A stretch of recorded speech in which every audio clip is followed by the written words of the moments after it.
In the beginning of the last century, the Wright brothers and dozens of other innovators called Dayton their home. At that time, Dayton had more patents per capita than any other city in the world. It is that innovative spirit that made Dayton what it is today.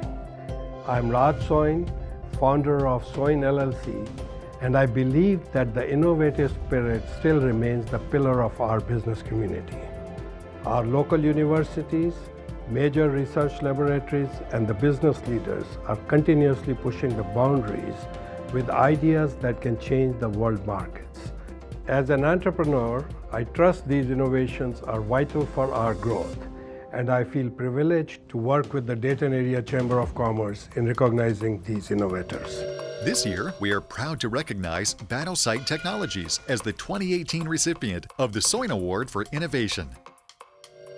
So the Entrepreneur Center brought the technology to our attention through the TAP program. I got pretty excited about it. During that time, I did a podcast interview with who's now my partner about the book I wrote, and we were talking through everything. That turned into a 2.5-hour conversation. Spent a lot of time research and development. We finally have a sellable product that now we're going out to field test with military units.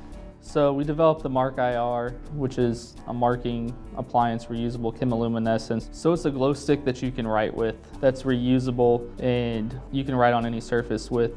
So when you write with the Mark IR, you're leaving a very thin layer of wax that's not visible. There's a series of microcapsules that when you write with them, they break. They react with the chemicals infused in the wax, and that's what causes the glowing reaction. With the infrared version, it's invisible to the enemy who's walking around, but when you have your night vision goggles on, it glows. So what really benefits the soldiers is the ability that they can now write words, you can write coordinates, you can have symbols. That means this room was checked visually. Everybody knows what's going on in that environment. So a little over 10 years ago, I was in Al-Nazariya, Iraq. We were out on a foot patrol, and we get a call over the radio that says one of our sister squads is in a firefight in a large compound. So as we approached the compound, we called over the radio to figure out which way to enter, which way was already cleared, which way is safe, which way is not going to get us shot. But they were actively engaged in the firefight and unable to respond to that radio call. And all we saw through our night vision goggles was, these quick muzzle flashes inside the compound, but we couldn't tell who was who. So at that point we had, kind of a 50-50 chance. One side was going to lead to a cleared area where we're coming behind our guys. One puts us behind the enemy and potentially in the crossfire with our own guys. For this product, as you were walking in that door, just putting a slash or an X on that door. As we approached the building, we would have known that's the safe way to go in, and it would still be invisible to the enemy so they don't filter in behind us. Really cool part is everybody we've told this product to, they have their own little spin on how they can use it. The Red Cross was talking about down in Houston during the hurricanes, how they could have used it. We've talked to a warfighter who had a completely different use of things that they would want marked. It just gives them a lot more command and control on the ground.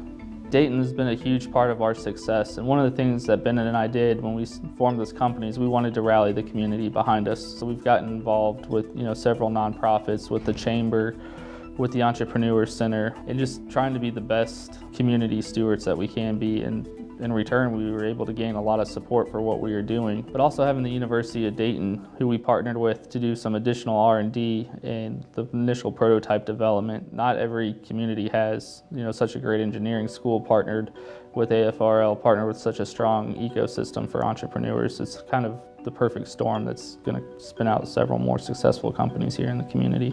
So I think winning the Soin Award, just the awareness that we've done a decent job of capturing the Dayton audience, but the chamber has a much larger reach, and with the Soin Award attached to Battlesite, it's kind of validation that, hey, we are actually doing what we're telling everybody we're doing. You never know what that farther reach is going to get you.